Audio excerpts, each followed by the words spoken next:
केंद्रीय अल्पसंख्यक मामलात मंत्री किरेन रिजिजू ने आज वक्फ संशोधन बिल 2024 लोकसभा में पेश किया।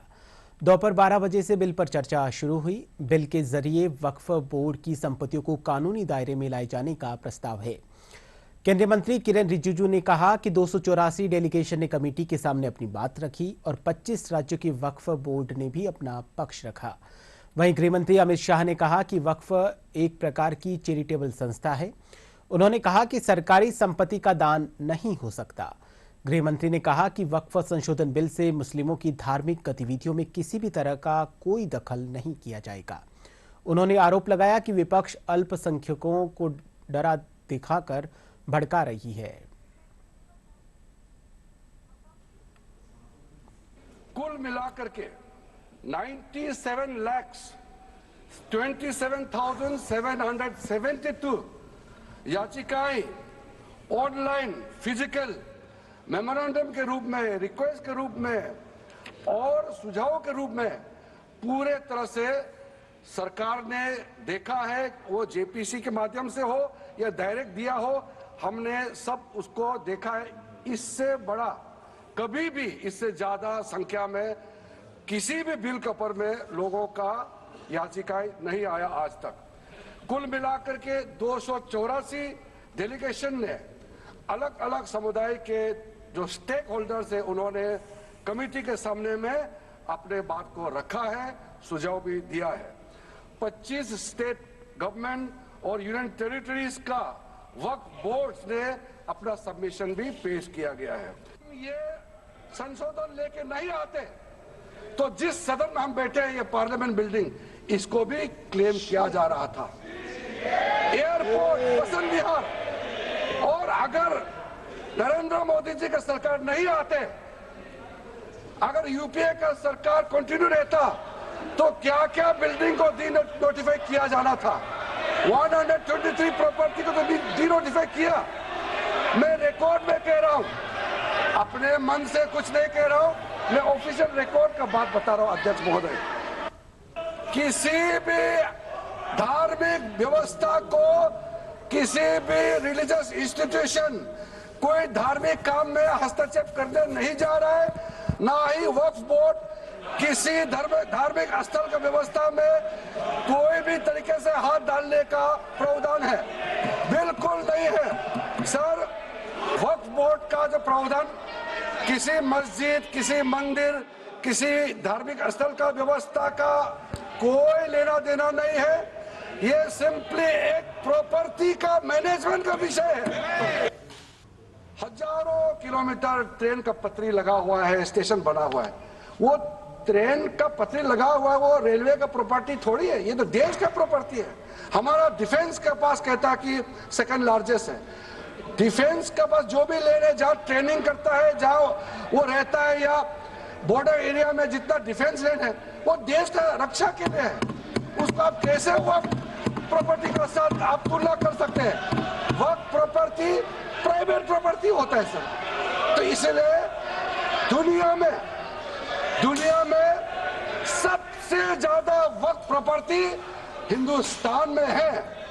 ये दुनिया का सबसे बड़ा वक्त प्रॉपर्टी अगर हिंदुस्तान में है, तो उस प्रॉपर्टी से गरीबों का उत्थान के लिए, लोगों का भला के लिए अगर ये सरकार नरेंद्र मोदी जी के नेतृत्व में गरीब मुसलमानों के लिए काम कर रहा है, तो इसमें आपत्ति क्यों आना चाहिए, आप लोग बताइए। सुबह से जो चर्चा चल रही है उसको मैंने बारीकी से सुना है। मुझे लगता है या तो निर्दोष भाव से या तो राजनीतिक कारणों से ढेर सारी भ्रांतियां कई सदस्यों के मन में भी है, और कई सारी भ्रांतियां सदन के माध्यम से, आपके माध्यम से पूरे देश भर में फैलाने का प्रयास भी हो रहा है। बिल पर चर्चा का जवाब तो माननीय रिज्जू साहब देंगे। मैं कुछ बातें यहां रखी है, इसको मेरी समझ के हिसाब से क्लैरिफाई करने का जरूर प्रयास करूंगा। मैं ये वक्त एक अरबी शब्द है वक्त का इतिहास मान्यवर कुछ हदीसों से जुड़ा हुआ मिलता है और आजकल जिस अर्थ में वक्त शब्द का प्रयोग किया जाता है, इसका मतलब है अल्लाह के नाम पर संपत्ति का दान, पवित्र धार्मिक उद्देश्यों के लिए संपत्ति का दान। मान्यवर वक्त का समकालीन अर्थ, अभी जो अर्थ हम समझ रहे हैं, वो इस्लाम के दूसरे खलीफा श्री उमर के समय में अस्तित्व में आया। एक प्रकार से इसकी आज की भाषा में व्याख्या करें तो वक्फ एक प्रकार का चैरिटेबल एंडोनमेंट है और जहां एक व्यक्ति संपत्ति, भूमि या मूल्यवान संपत्ति धार्मिक या सामाजिक भलाई के लिए दान करता है बिना उसको वापस लेने के उद्देश्य से, वहां वक्फ की रचना कर। इसमें दान देता है, वो शब्द का बड़ा महत्व है। दान उस चीज का ही कर्ज किया जा सकता है जो हमारा है। सरकारी संपत्ति का दान मैं नहीं कर सकता मान्यवर किसी और की संपत्ति का दान मैं नहीं कर सकता। दान उसी चीज का किया जाता है जो हमारा है मान्यवर। इसी विषय पर ये सारा जो बहस चल रहा है।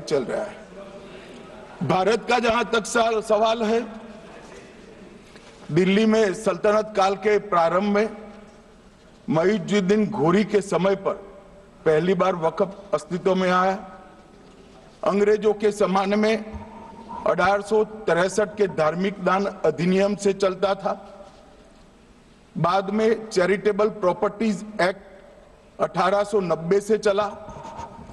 उसके बाद 1913 में मुसलमान वक्फ वैलिडेटिंग एक्ट अस्तित्व में आया। तब तक ये सारी प्रक्रियाएं चैरिटेबल एक्ट के तहत चलती थी। मान्यवर आजादी के बाद वही एक्ट को 1954 में वक्फ के केंद्रीकरण के लिए बदला गया। 95 में वक्फ न्याय अधिकरण और वक्फ बोर्डों की स्थापना की। अब ध्यान से सुनिएगा मान्यवर, वक्फ परिषद और वक्फ बोर्ड ये 1995 से आए। ये पूरा झगड़ा जो चल रहा है, आपने नॉन हिंदू को रख दिया और नॉन मुस्लिम को रख दिया, गैर मुस्लिम को रखा। वो झगड़ा वक्फ में दखल करने का है। पहले तो वक्फ में कोई गैर इस्लामिक सदस्य आएगा ही नहीं, ये स्पष्टता समझ लीजिए। ना मुतवल्ली गैर इस्लामिक होगा, ना वाकिफ गैर इस्लामी होगा।